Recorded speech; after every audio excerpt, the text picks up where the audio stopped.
Bonjour. Vous m'entendez? Vous Oui, entendez? Très on bien, vous entend, oui. parfait. Alors, est-ce que vous pouvez nous dire si Bonjour. vous voyez notre écran, s'il vous plaît? Oui, tout à fait. Oui, très bien. On va partager avec le...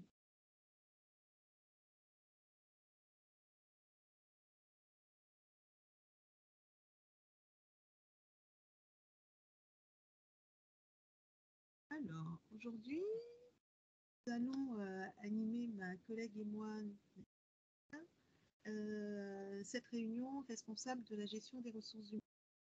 On va se présenter chacune pour que vous sachiez un peu nous situer dans le rôle. Et on va animer cette réunion de façon assez dynamique.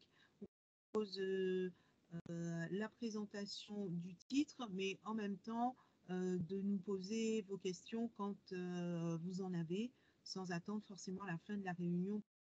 Donc, Nadine, je te laisse présenter. Alors, bonjour, je suis Nadine Nouiriga, je suis conseillère formation.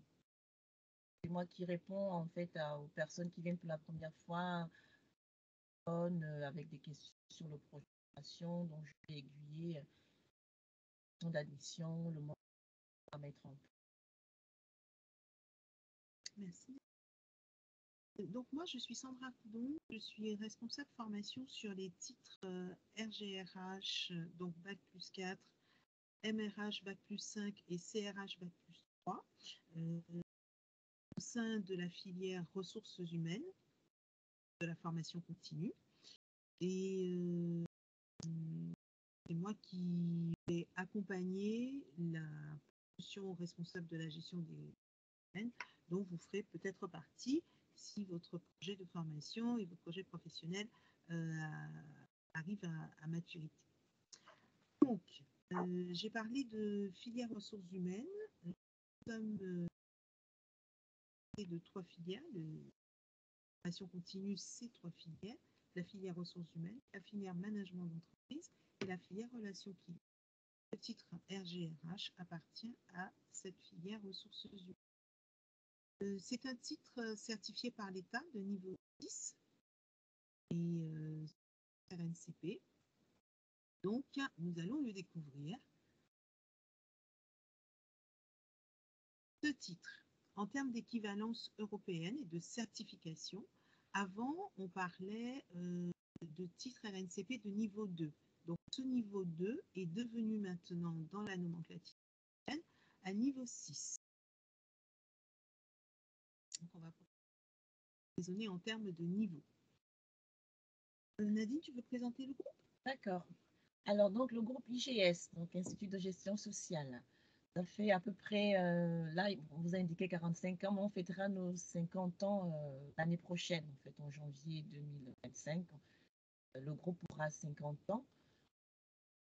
On est sur toute la partie formation pédagogique. On a à notre actif 74 000 alumni, dont 19 000 dans la fonction ressources humaines. Nous avons 9 écoles, 5 centres de formation avec 8 filières de bac à bac plus 8. Nous travaillons avec 9 000 entreprises partenaires à ce jour, 3 400 professionnels intervenants, tuteurs et experts métiers. Nous avons également des partenaires avec des universités en France, donc une centaine d'universités, avec 3 incubateurs et 3 centres de recherche. Nous sommes aussi un centre certificateur, donc on a 27 certifications par jour. Et chaque année, nous formons 15 000 personnes, dont 8 100 alternants et apprentis. Et à ce jour, avec les retours qu'on a, 92% des entreprises sont prêtes à recruter à nouveau un apprenant du groupe IGS, selon une enquête de 2019. Ça, c'était pour vous donner quelques chiffres. Maintenant, on voit notre offre de formation. Cette offre RGRH, responsable de la gestion des ressources humaines, se décline en 4 modalités d'apprentissage. Donc, la modalité temps plein, une modalité qu'on est en œuvre 2 fois par an. Donc, il y a 2 sessions par an qui sur le temps. Il s'agit de 4 mois et demi de formation pour un total de 579 heures, stage compris. Sinon, en termes de formation théorique seulement, on est à 553 heures. Et la mission en entreprise, donc, c'est 210 heures. La plage horaire de cours, c'est 9h30, 17h30. Et exceptionnellement, on peut avoir un cours qui commence à 9h et qui se termine à 18h, mais ça, c'est vraiment très épisodique et vous le savez bien longtemps à l'avance de façon à pouvoir vous organiser. Cette modalité temps plein implique que vous soyez présent à l'IGS 5 jours par semaine. Donc, du lundi au vendredi, vous êtes avec nous. Et les journées ont une amplitude de 7 heures. Tout à l'heure, je vous ai parlé de stage en entreprise, de mission en entreprise. Cette mission en entreprise, elle est facultative. Elle est facultative parce que le titre étant ouvert à la reconversion, on pense, et il s'avère déjà, au travers des retours stagiaires et des alumni, que maintenir cette mission en entreprise pour les personnes qui sont en reconversion, c'est très important parce que c'est très souvent le premier pied mis dans la fonction RH. Donc, ça se voit au cas par cas, mais on en parle dès le dépôt de votre dossier de candidature et dès la période de votre admission. Voilà pour la modalité temps plein. Concernant la modalité temps partiel, pourquoi hybride? Parce que elle est un peu, quand même s'appeler blended parce qu'elle est couplée avec des cours digitaux et des cours en présentiel. C'est une présence d'1 semaine par mois formation. Donc, ça emmène le parcours de formation à 12 mois dans sa globalité, soit 455 heures. Donc, 1 semaine chez IGS, 3 semaines, voire 4 en entreprise, et ensuite, vous retournez en formation chez nous à l'IGS. Donc, sur le temps partiel, les horaires de cours sont 9h, 17h. Et pareil, hein, avec un petit potentiel de temps en temps d'aller sur du 9-18 si on vous propose une rencontre avec un cabinet, une masterclass ou quelque chose qui vient alimenter un petit peu votre parcours. Ça peut peut-être déborder à 18h. Mais là aussi, on vous prévient suffisamment à l'avance pour votre organisation. Sur le temps partiel, on fonctionne à 1 session par an et ce temps partiel est ouvert au contrat de professionnalisation et d'apprentissage adulte. La modalité suivante, c'est le DLA, le Digital Learning Accompagné. Là, on est sur une modalité complètement à distance, c'est-à-dire que les cours ne se passent pas à l'IGS, il n'y a pas de regroupement à l'IGS, vous êtes en apprentissage autonome, mais accompagné. Et ce DLA, il dure 14 mois, ce qui représente 325 heures de formation, en fait, qui se découpe en 3 temps, on va dire 3 catégories. La catégorie module, donc 288 heures de suivi de module, 37 heures d'accompagnement, 20 heures d'évaluation et cette modalité a en commun avec les 2 modalités précédentes le fait qu'elle soit découpée en blocs de compétences. Il y a 6 blocs de compétences sur le RGRH, toutes modalités confondues. D'accord ? Alors, on va s'arrêter un peu sur les 325 heures de formation du RGRH en DLA. C'est un temps estimé. Un temps estimé parce que comme vous êtes en apprentissage en autonomie, on sait que nous n'apprenons pas tous à la même vitesse. Donc, certaines personnes peuvent aller plus vite que d'autres. Le module, si on considère qu'il est de base 8 heures, 8 heures pour travailler un module, certaines personnes peuvent en mettre 12, d'autres peuvent en mettre 6. Donc, nous avons posé ce temps à 8 heures par module et c'est vraiment le temps estimé. Donc, il ne faut pas s'inquiéter d'en mettre un peu plus que les autres ou d'avoir mis un peu moins de temps. Tout dépend de la vitesse d'apprentissage de chacun. Donc là, on est sur un rythme qui est 100% à distance. C'est ce que je vous ai dit tout à l'heure. Pas de regroupement à l'IGS et pas de mission en entreprise non plus parce que il faut être en poste pour intégrer cette modalité. C'est la même condition pour le temps partiel. Il faut être en poste pour intégrer le temps partiel. Ensuite, il y a la possibilité d'accéder au titre via les blocs de compétences de façon indépendante. C'est-à-dire que selon votre disponibilité, la disponibilité en entreprise ou des questions de financement ou des questions de simples besoins en compétences précis sur un moment précis, vous pouvez vous inscrire à un bloc de compétences. Il est proposé indépendamment, il est issu du titre RGRH. Et ces blocs sont composés de plusieurs modules, comme c'est le cas sur les 3 modalités précédentes, composés de courts modules et qui s'intègrent au parcours de formation. Donc, ça vous permet d'en suivre 1, 2, 3 en fonction de votre disponibilité et de vos besoins, mais ensuite de pouvoir capitaliser ces blocs de compétences qui auront été évalués sur une période de 2 à 3 ans, ce qui correspond à peu près à la durée de validité d'un titre. Et une fois capitalisé, vous pouvez ensuite suivre les blocs manquants de façon à pouvoir présenter le diplôme, suivre les blocs manquants et le travail de fin d'études, et ensuite présenter le diplôme. Il y a une main levée, oui. C'est Madame Lebon. Oui, oui, bonjour. Bonjour, merci beaucoup. Donc, Joséphine Lebon. J'avais une petite question concernant la formule hybride temps partiel. Vous dites qu'il faut être en poste. J'imagine que ça peut être le poste justement dans le cadre de la professionnalisation. C'est tout à fait, tout à voilà, fait. en entreprise, d'accord. Voilà, si vous êtes en contrat, si vous cherchez un contrat de professionnalisation ou un contrat d'apprentissage, c'est l'alternance qui se fera entre formation et entreprise. D'accord. Et sur cette formule-là, donc vous parlez d'une rentrée par an, c'est ça, si je ne me trompe pas. Oui. À quel moment elle est cette année? Vous avez déjà les dates? Alors, pour cette année, l'année 2024, la rentrée va être programmée sur la fin d'année.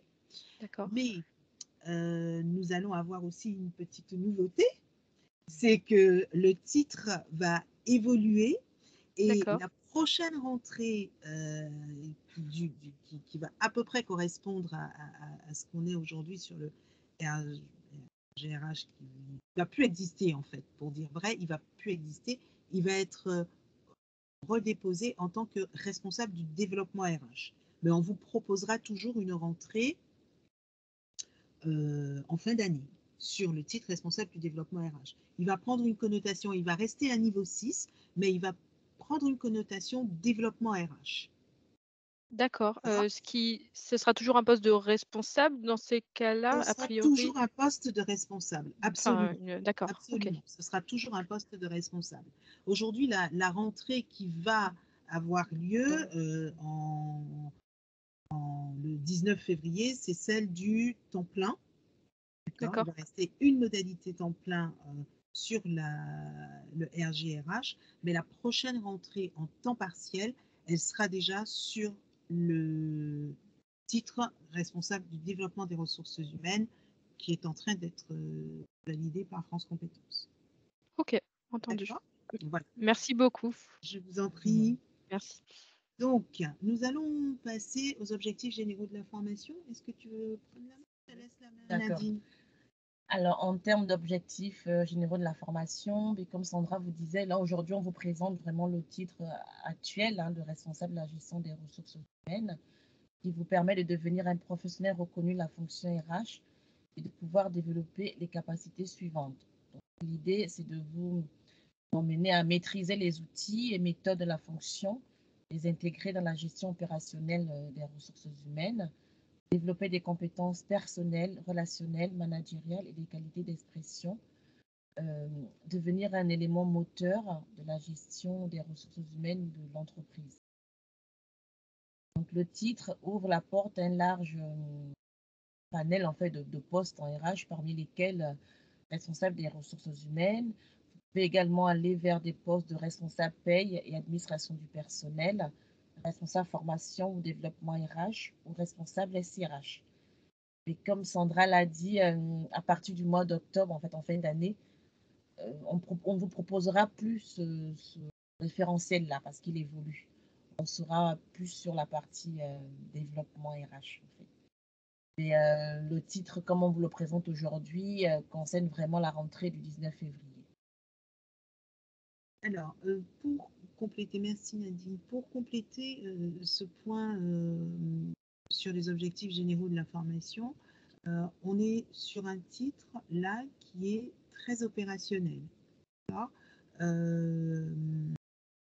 C'est vraiment le côté général qui permet de couvrir toute la globalité de la fonction RH, d'acquérir les différents outils et les différentes méthodes de travail pour que cette fonction ressources humaines soit, pour que vous soyez au sein de cette fonction ressources humaines vraiment opérationnel et que vous sachiez comment on fait.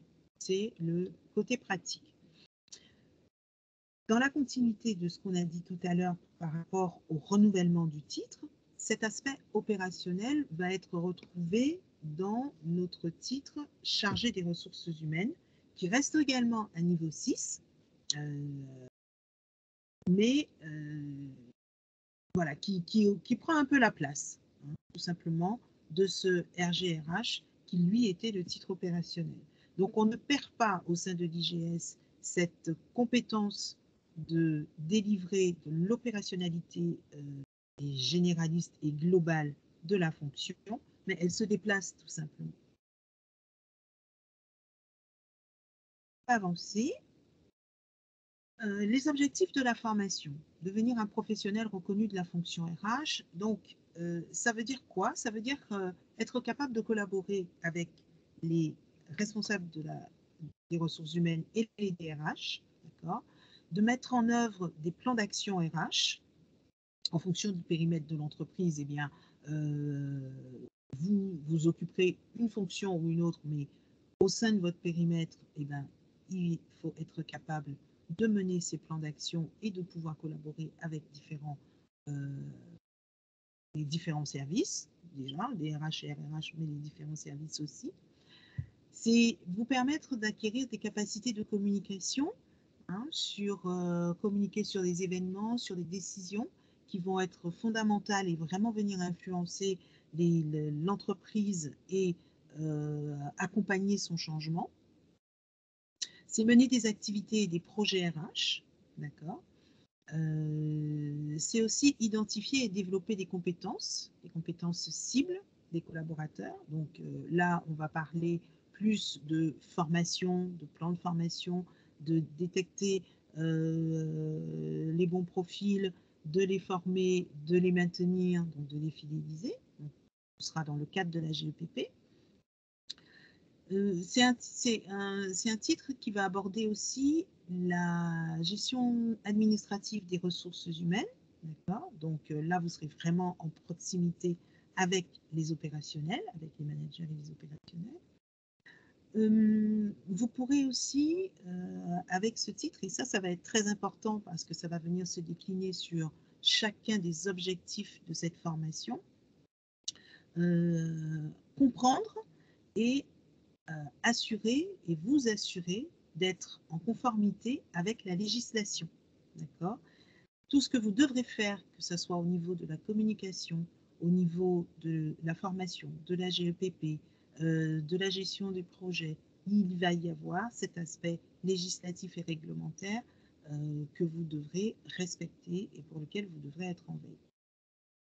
Ce sera aussi l'occasion de contribuer aux réunions avec les IRP, de préparer ces réunions, d'y assister, d'être vraiment partie prenante de ces réunions. Et l'objectif, c'est de maintenir le dialogue social, maintenir un dialogue social positif, Ce dialogue social, il est important parce que c'est lui qui va nous assurer également un engagement de collaborateurs et une performance de l'entreprise. Donc ces deux derniers points vont venir en fil rouge, on va dire, ainsi que la gestion de projet, de l'ensemble des objectifs de la formation. Est-ce que c'est clair pour vous? Est-ce que vous avez des questions à ce stade? Non, c'est très clair, merci. Si? Poursuis. On va poursuivre sur les avantages de la formation.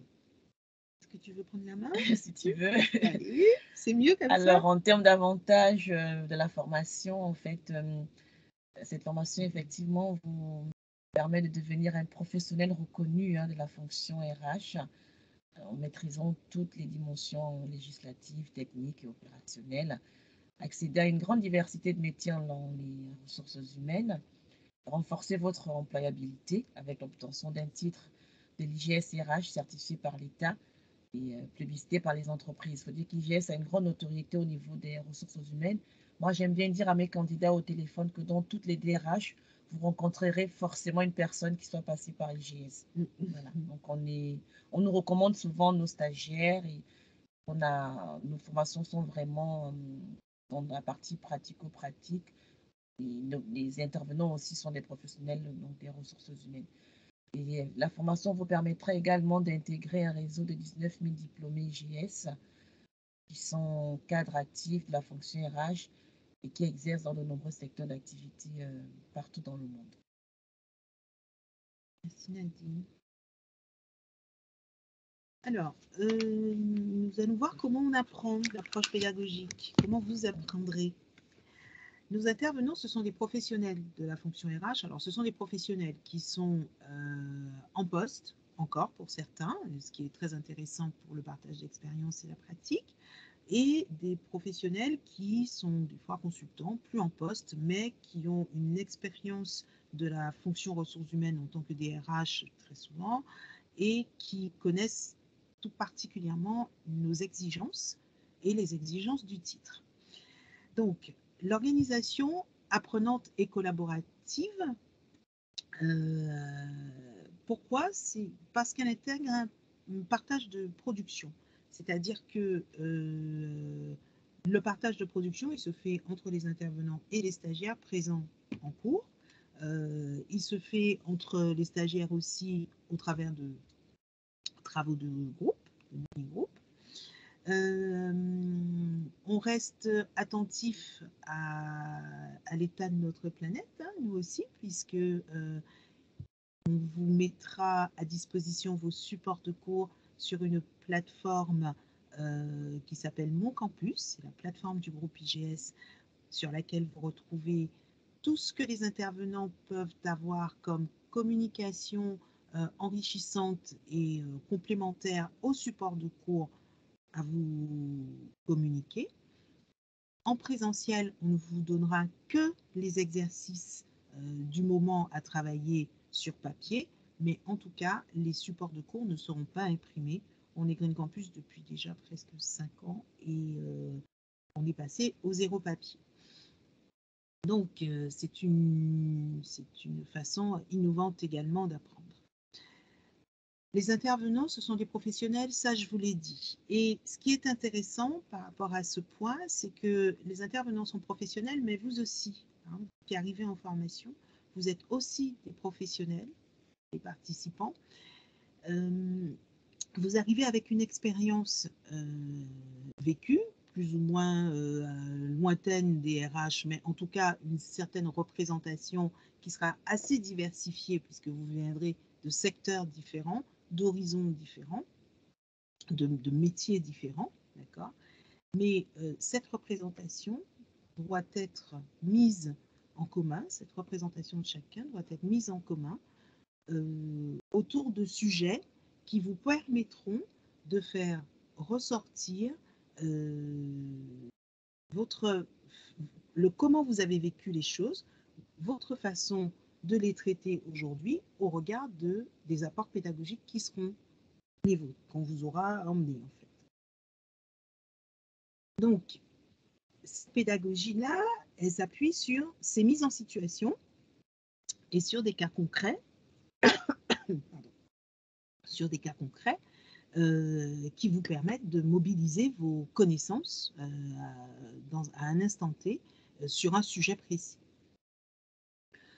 Notre approche pédagogique, c'est aussi les accompagnements collectifs et individuels. Donc, quand on est en grand groupe, en salle de cours, on est dans du collectif avec l'intervenant, mais vous pouvez aussi avoir accès de façon individuelle à votre intervenant et là, on passe dans de l'accompagnement individuel. On passe dans de l'accompagnement individuel également lorsqu'il s'agit de vos échanges avec votre responsable formation en tête-à-tête. On est en accompagnement individuel aussi au niveau du travail de fin d'études lorsque vous serez avec votre tuteur méthodologie qui vous aidera et qui vous accompagnera sur le travail de fin d'études. Voilà, on essaye de conjuguer ce collectif et cet individuel tout au long du parcours pour vous apporter du soutien déjà parce qu'on est en formation d'adulte et il faut bien gérer à la fois la formation, le travail, la maison et qu'on a vraiment besoin de ce soutien collectif et individuel pour vous permettre de faire aboutir votre projet de formation pour réussir et faire aboutir aussi votre projet professionnel et puis valider vos évaluations parce que justement l'aboutissement de ce projet professionnel et ce projet de formation, c'est ça, ça passe par la validation des évaluations. Donc nous, c'est un point, cet accompagnement est un point, c'est notre point fort déjà, il faut le dire, et c'est quelque chose de vraiment important à partir du moment où on vous laisse vous engager dans ce parcours de formation.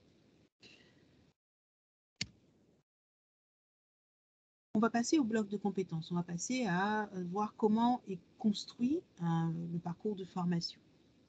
Donc, on a dit au début que les modalités temps plein, temps partiel, DLA ont ce point commun des 6 blocs. Alors, quels sont ces 6 blocs? Le premier bloc, et chacun de ces blocs va venir répondre bien évidemment à un objectif qu'on a vu tout à l'heure. Hein. Le premier bloc, c'est communiquer sur les événements, les décisions, les projets et les actions qui influent la vie quotidienne des collaborateurs. C'est ce que vous faites dans le bloc A. Ensuite, identifier, acquérir, maintenir et développer les compétences. C'est un bloc qui va venir toucher à toute la partie recrutement, formation, GEPP. Le bloc rémunérer et développer les compétences, c'est le pendant, hein, puisque ça parle tout seul. Un bloc administration des RH, données RH et utilisation du SIRH, au sein duquel vous allez retrouver l'administration du personnel, la paye, les chiffres RH en globalité, donc tout ce qui est contrôle de gestion sociale, un peu de gestion financière également, une grosse partie sur la transformation digitale et le SIRH.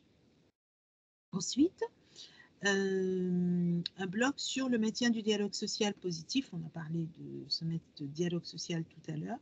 Maintenir l'engagement des collaborateurs grâce à ce dialogue social positif pour maintenir la performance de l'entreprise.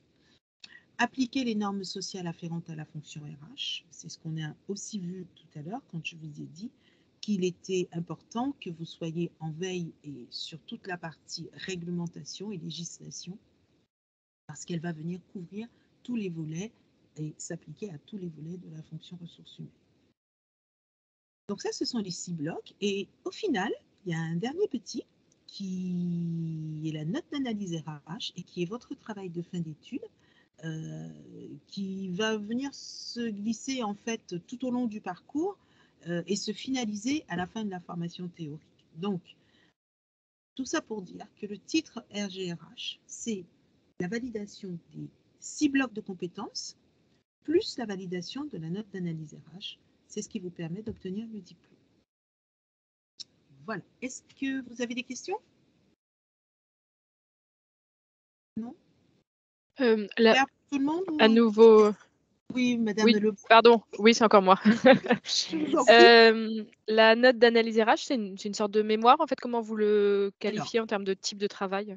on a un petit moment là-dessus, mais c'est une sorte de mémoire. On va dire D'accord. ça comme vous le dites. Voilà. Avant, sur ce titre-là, il y avait un mémoire professionnel, pas dans du travail académique. Là, on est vraiment sur quelque chose de très professionnalisant. Et la note d'analyse RH va être un exercice un peu plus pragmatique et encore plus professionnalisant que l'était le mémoire. D'accord? D'accord. Je vais vous expliquer tout à l'heure pourquoi Ok. on l'a fait et comment elle se compose. Merci. Donc, je vous en prie. Alors, là, on va regarder, pas dans le détail, parce que sinon, il nous faudrait bien plus d'une heure. Hein, tu es d'accord avec moi, Nadine? On ne va pas regarder dans le détail, mais vous allez recevoir la présentation, donc vous pourrez à ce moment-là aller voir de façon plus approfondie le contenu de chacun des blocs.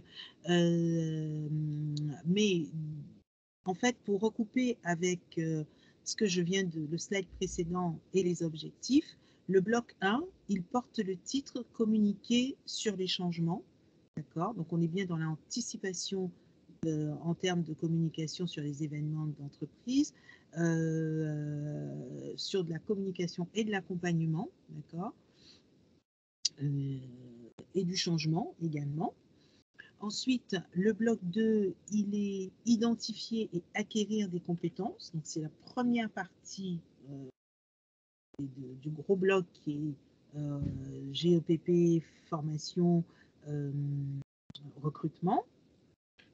Donc là, on est sur identifier des talents, les acquérir, les maintenir et maintenir les compétences, gérer ce portefeuille de compétences. Tout ceci en lien avec la stratégie d'entreprise. Le bloc 3, on est sur la partie rémunération et développement de ces compétences. Le bloc 4, c'est tout l'aspect administration du personnel, donc c'est gérer la partie administrative RH, les données RH et le SIRH. Donc là, on est vraiment dans la maîtrise de la gestion administrative des RH. C'est toute la partie, je vous ai déjà dit, paye, ADP, chiffre RH. Ensuite, le bloc 5, c'est participer au dialogue social et améliorer la qualité de vie au travail et les conditions de vie au travail. D'accord? Donc là, vraiment, vous allez apprendre à acquérir les bonnes méthodes pour créer un climat d'échange qui va favoriser l'engagement individuel et collectif, d'accord? Et qui lui aussi, ce climat d'échange va être propice à faire passer et à accepter et à fédérer autour des changements. Ensuite, le bloc 6 est le dernier, appliquer les normes sociales et anticiper les risques contentieux. Là, on est sur les normes juridiques, d'accord? Ces normes juridiques sont incontournables à la fonction RH, donc il faut pouvoir les comprendre, les connaître et savoir comment les appliquer. Donc, c'est ce que vous allez faire au sein de ce bloc 6. Donc, voilà les 6 blocs. Vous en prendrez connaissance en détail lorsque vous recevrez la présentation. On va dire qu'on a appris, on a intégré, on a appris, mais au fur et à mesure qu'on apprend, il faut bien évaluer ce qui est appris et voir si les compétences sont bien acquises, de façon à ce qu'elles soient bien mises au service de cette fonction ressources humaines. Donc, nous allons voir le système d'évaluation. Et pour démarrer ce système d'évaluation, nous avons trouvé intéressant de partager avec vous le taux de réussite 2022 du titre RGRH, toutes modalités confondues. Nous étions à 93%. Donc vous me direz que deviennent les 7% restants. Il faut savoir que en formation continue, en formation d'adulte, vous avez à mener en même temps la formation, valider vos blocs et votre titre, gérer l'aspect professionnel si vous êtes à temps partiel, et la maison, la famille, on ne va pas la mettre complètement de côté. Donc il faut mener de front ces trois ces trois choses importantes. Il faut arriver à jongler avec. Et des fois, il y a des situations qui font que les gens ne peuvent pas rendre leurs travaux tout de suite, leur note d'analyse RH par exemple, et qui sont dans une situation de reporter à l'année d'après. Donc ça, c'est quelque chose qui est tout à fait possible, hein, qui est prévu dans notre règlement pédagogique et dans notre règlement d'évaluation.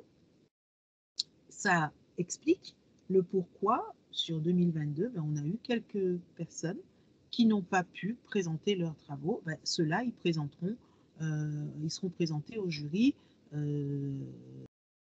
Ils ont été, du moins, présentés au jury 2023. Hein, et les taux de 2023 vont apparaître bientôt. Donc, voilà l'explication de ces 93%. Alors, le système d'évaluation en tant que tel. C'est quoi les types d'évaluation possibles? Ce sont des études de cas, de vrais cas. Ce ne sont pas des cas fictifs, ce sont de vrais cas d'entreprise que nous remanions, hein, de façon à vous les faire passer, à vous les faire comprendre et à les rendre opérationnels sur le sujet et sur le bloc visé. Ce sont des évaluations individuelles et ou collectives qui se font pour chaque bloc. Donc, il y a 6 blocs, ça veut dire qu'il y a 6 évaluations de blocs.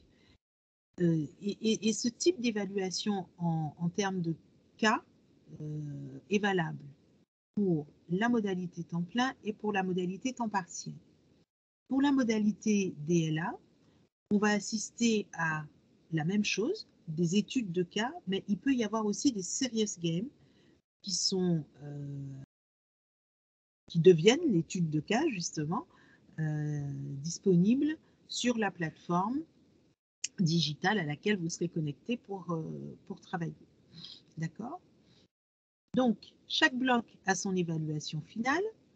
Et pour le DLA, en plus de cette évaluation de bloc écrite soit via cas de synthèse ou soit via Serious Game, s'ajoute un oral.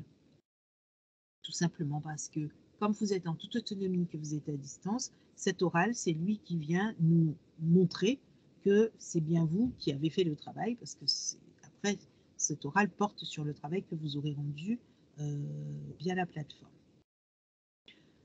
Ensuite, ce qui est commun aux trois modalités, c'est la note d'analyse RH.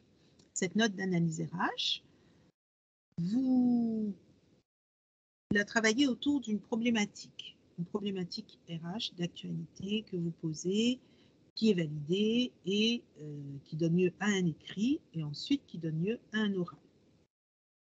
Ce travail de note d'analyse RH, vous le rendez à la fin de la formation théorique.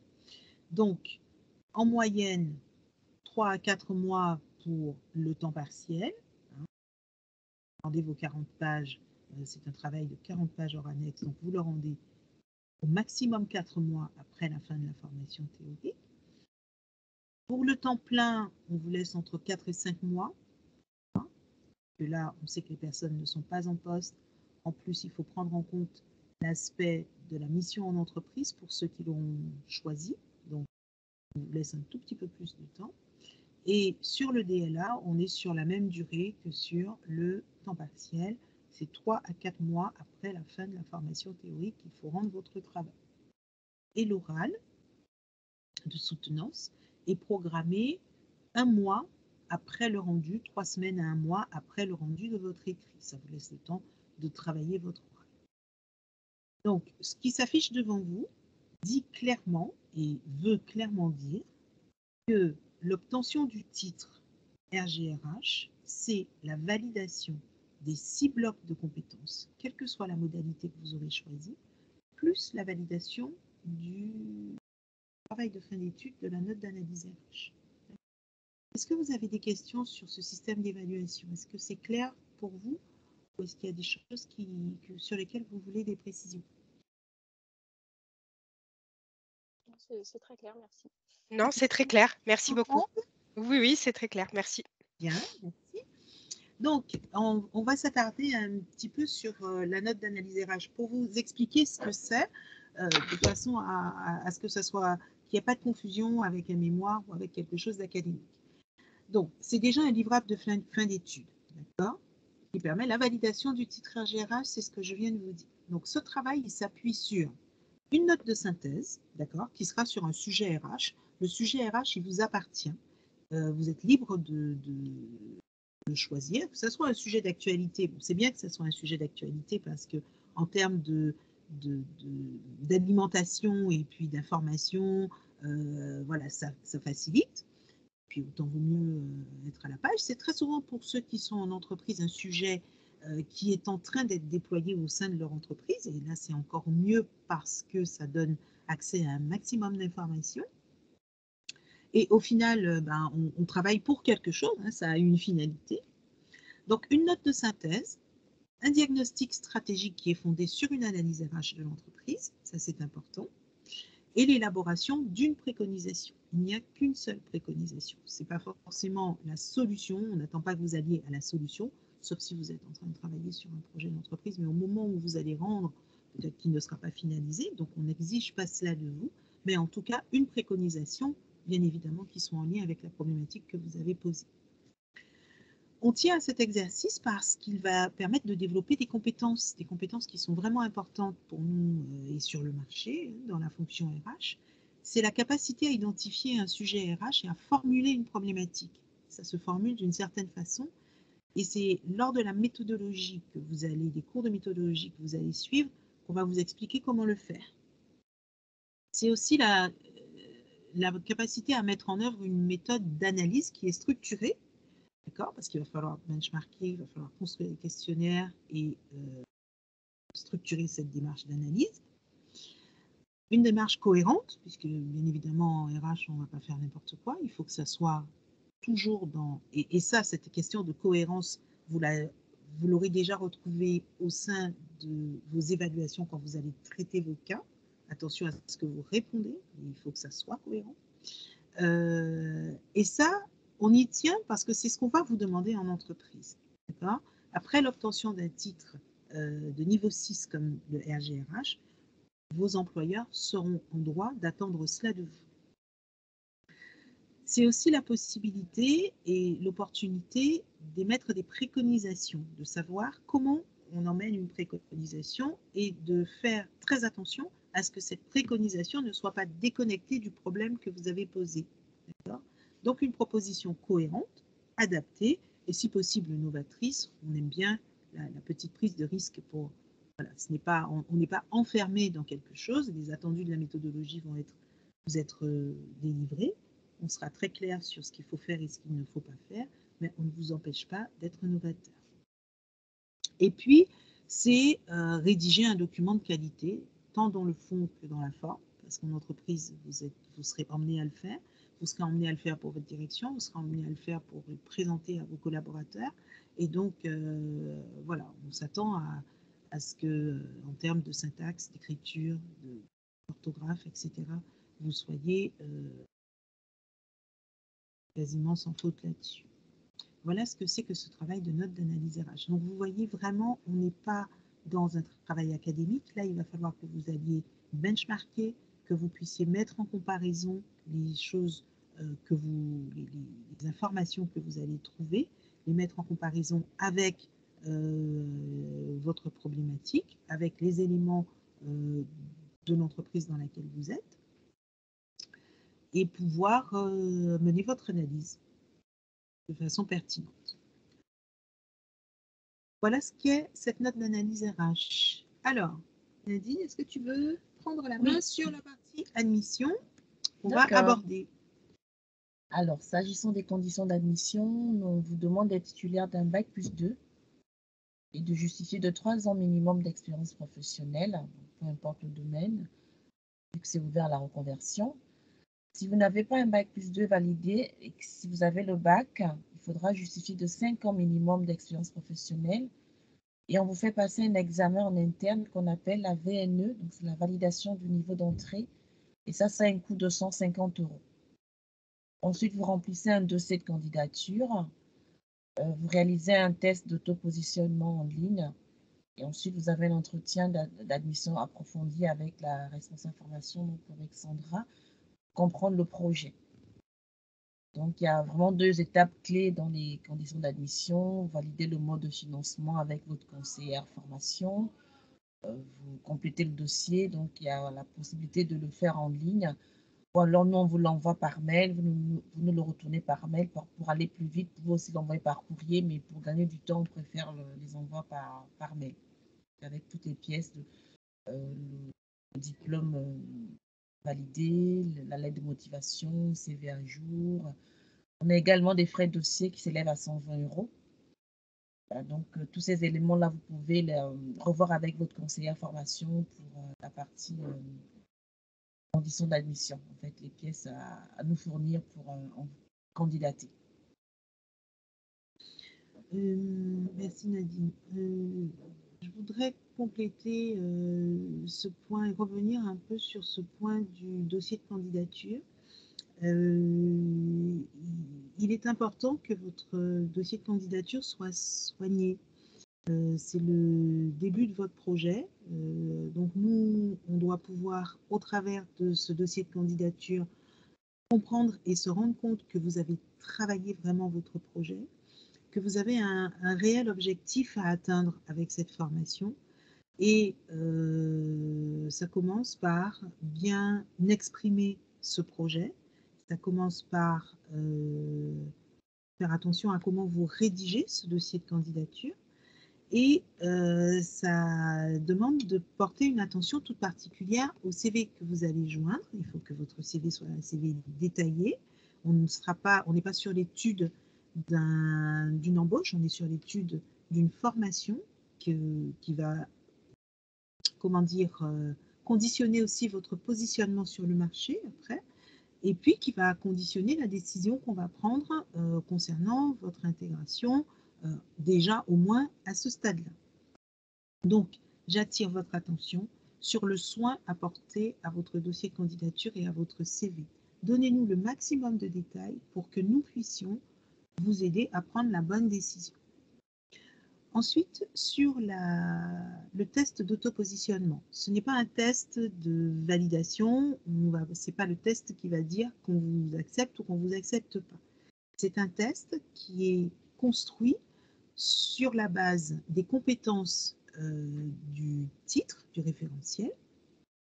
Et nous, ça nous permet simplement, sur votre déclaration, de vous situer et d'éventuellement prévoir une réduction de parcours si vous avez une expérience suffisante et significative dans un des domaines du titre. Nous, on vous fait, on vous croit un peu sur parole, mais on est obligé de vérifier, donc on vous fait passer une évaluation, donc qui sera l'évaluation programmée pour le titre. En tout cas, ce sera une évaluation dans le même acabit que celle qui sera passée par les personnes qui seront en cours de formation, de façon à vous dédouaner d'une partie ou de la totalité d'un bloc. D'accord ? Je prends un exemple. Sur la partie administration du personnel, si vous avez 15-20 ans au sein d'un service RH en ADP, on va vous faire passer l'évaluation de façon à vérifier que vous validez bien les compétences attendues et ainsi, vous n'aurez pas à suivre le module ou les modules en lien avec ces compétences. D'accord ? Donc, ce test d'autopositionnement, voilà ce à quoi il sert. L'entretien d'admission approfondi, c'est aussi un moyen de vérifier que votre projet professionnel va bien être en phase avec oui, la formation. Est-ce que on vous maintient sur le titre que vous avez choisi? Est-ce qu'on a fait le bon choix avec vous? Ou est-ce qu'on vous propose un autre titre parce qu'on se rend compte que il manque quelques briques de compétences pour aller sur le titre demandé et on vous propose d'aller les chercher avant de venir sur le titre proposé? Ou on vous considère peut-être déjà suffisamment avancé et on peut vous proposer d'aller sur le titre supérieur, mais c'est ça l'objectif, c'est de vérifier que vous ne serez pas en difficulté pour suivre la formation, de vérifier que vous avez bien choisi le bon titre et d'attirer votre attention et de voir avec vous tous les points sur lesquels vous allez devoir travailler en particulier. D'accord? Donc, c'est un entretien qui doit s'avérer très transparent entre vous et nous pour vous aider à prendre la bonne décision. Et Nadine disait tout à l'heure les 2 étapes clés, valider le mode de financement de votre projet de formation. C'est vraiment important parce que nous, on vous admet en formation, mais si vous n'avez pas le financement, c'est une partie qui est indépendante de notre volonté, et de la vôtre aussi d'ailleurs. Si vous faites appel soit à un Transition Pro, soit à un financement de la région, ou à un financement France Travail, là, il faut, dès le début du projet, traiter cette question-là. D'accord? Est-ce que tu as des choses à préciser par rapport à leur financement, Nadine? Après, le financement, effectivement, dépendra de votre statut. Si vous êtes demandeur d'emploi ou si vous êtes en CDI, donc voir effectivement avec la conseillère qui vous accompagne quel mode de financement vous pouvez mettre en place en fonction de votre statut. Ceux qui sont en CDI, en général, c'est transition professionnelle ou alors l'employeur peut vous accompagner si c'est sur une formation, par exemple, à temps partiel. Même avec Transition Pro, l'employeur aujourd'hui peut également participer au financement. On peut avoir un cofinancement avec l'employeur et Transition Pro. Ou ceux qui sont victimes d'un licenciement économique, il y a les CSP, ou ceux qui sont sur des plans de départ volontaires, des ruptures conventionnelles collectives.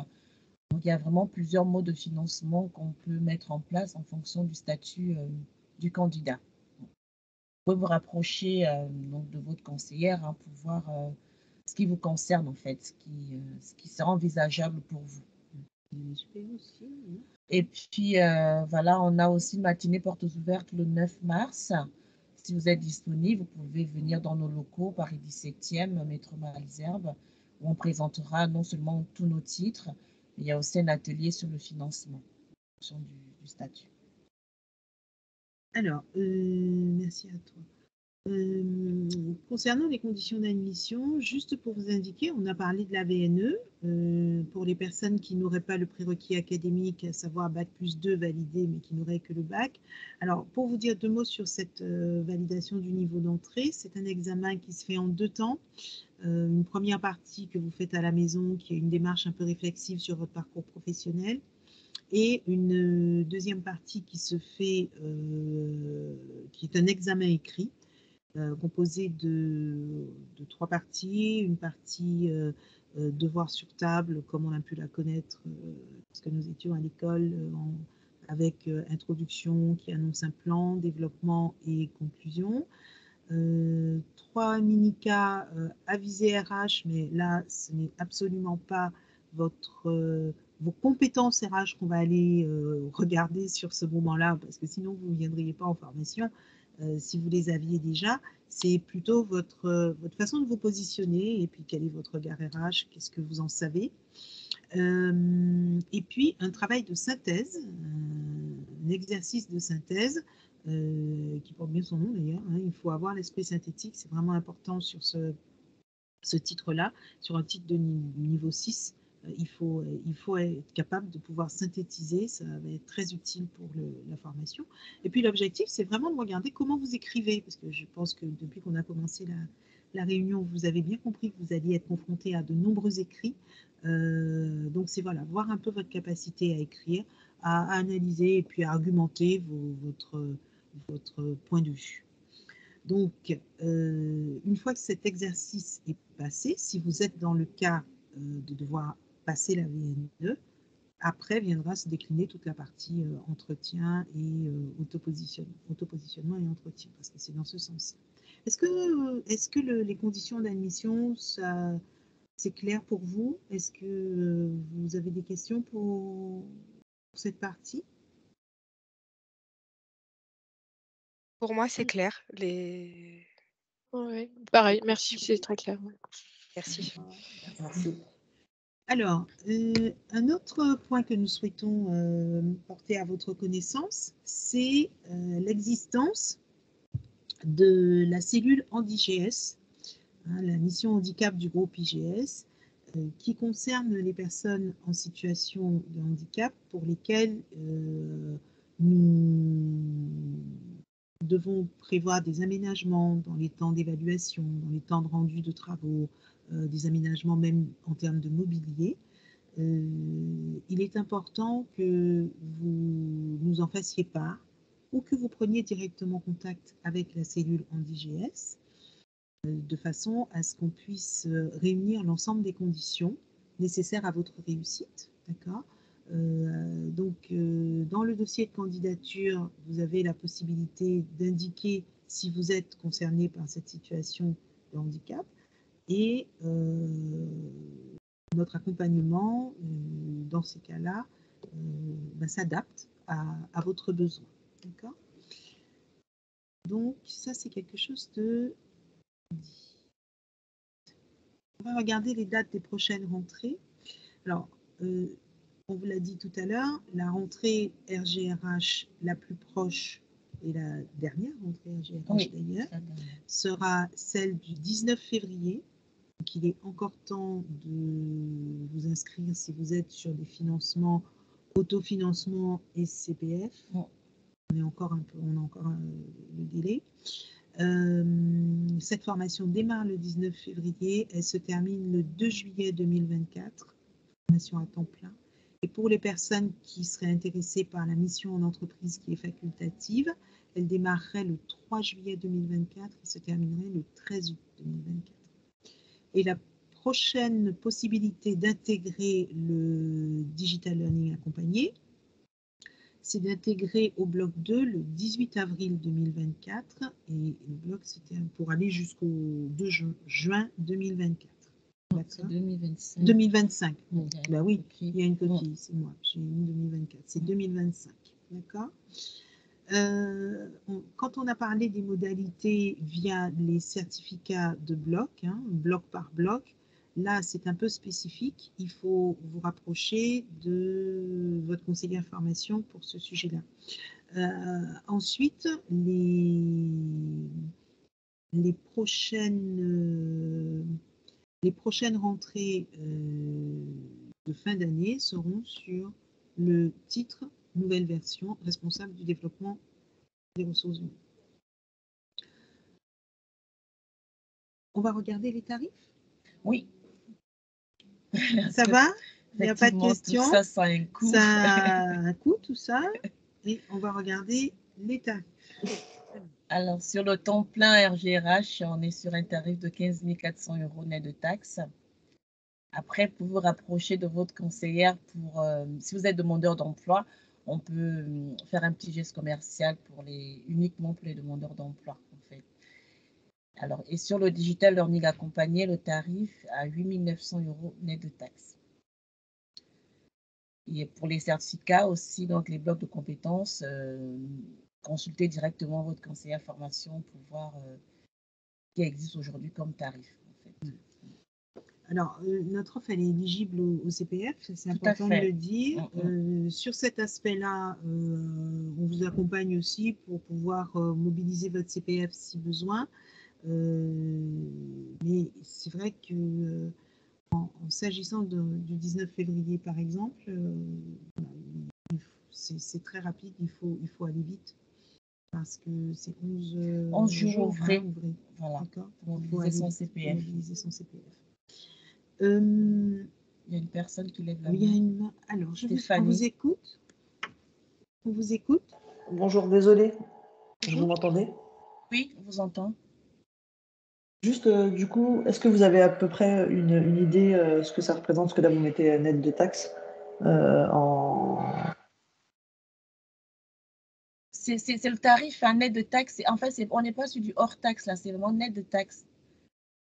D'accord, ok, je pensais que c'était... Oui. D'accord, très bien. Donc 8009, ça sera vraiment... ok. D'accord, pardon, j'avais compris ça dans l'autre sens. Donc, c'est vraiment du net de taxes. Il n'y a rien qui s'en rajoute, en fait. Parfait. Donc, et juste pour être, quand on est donc en entreprise, la possibilité, en gros. Ah, on n'a pas entendu la fin de votre phrase, Madame Marin.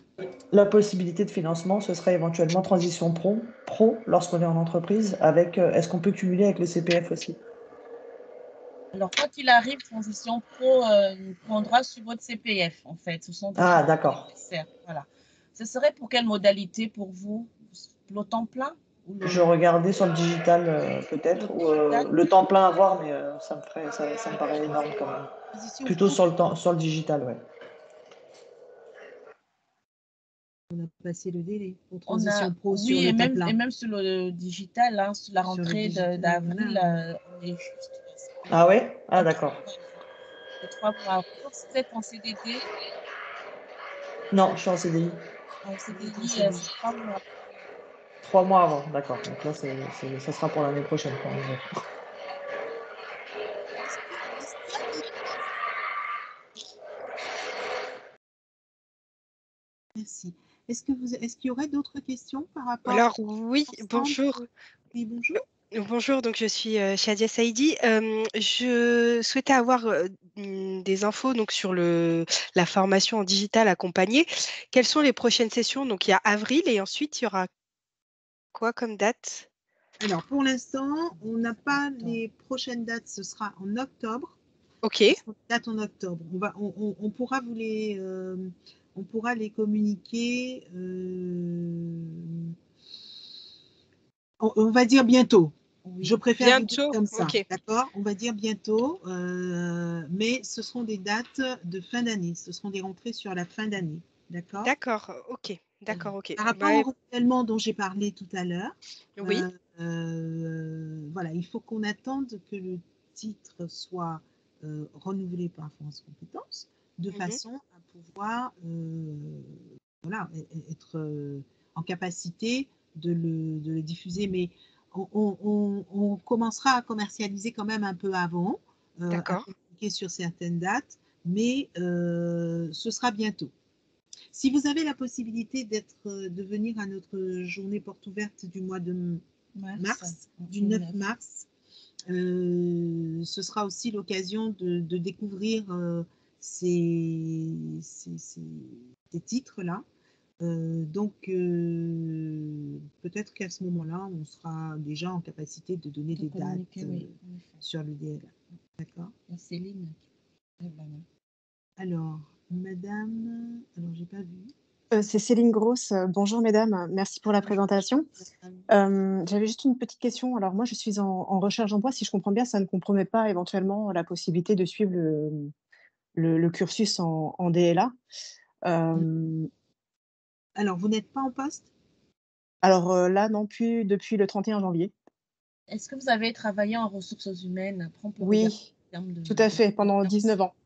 19 ans D'accord. Ah d'expérience. oui, D'accord, vous avez une ça peut expérience être de soumis 19 ans. Oui, tout à fait. Donc, on peut étudier votre candidature dans ce cas, mais c'est vrai que c'est assez à la marge. C'est vraiment lorsqu'on est dans le cas comme vous, hein, de quelqu'un comme Oui, vous, qui a une très grosse expérience en RH, donc on ira regarder un petit peu de façon plus approfondie, qu'on peut envisager une inscription sur le DLA.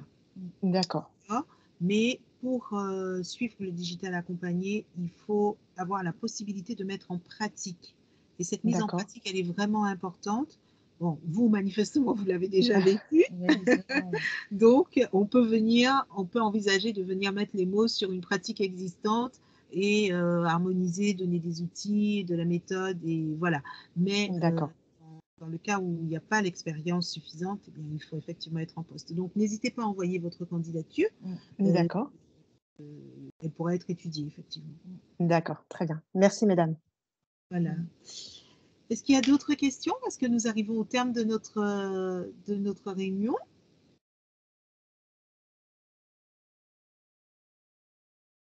Non? Il n'y a plus de questions? C'est clair pour tout le monde? Alors, de toute façon, vous recevrez la présentation, comme je vous l'ai dit, en amont. Nous vous rappelons que le 9 mars, nous sommes en matinée porte ouverte, donc vous êtes les bienvenus c'est l'occasion de rencontrer les conseillères formation, de rencontrer les responsables formation et de poser des questions. Et puis, on maintient les 120 € de dossier offerts sur la JPO. Oui, en général, on offre les frais de dossier de 120 € pour toutes les personnes qui assistent à la matinée portes ouvertes. Et qui déposent leur dossier ce jour-là. Après, on peut encore laisser une marge de 2-3 jours pour l'envoi du dossier, mais la condition, c'est vraiment d'assister à la matinée portes ouvertes. Voilà. Donc, l'équipe des conseillères reste à votre écoute.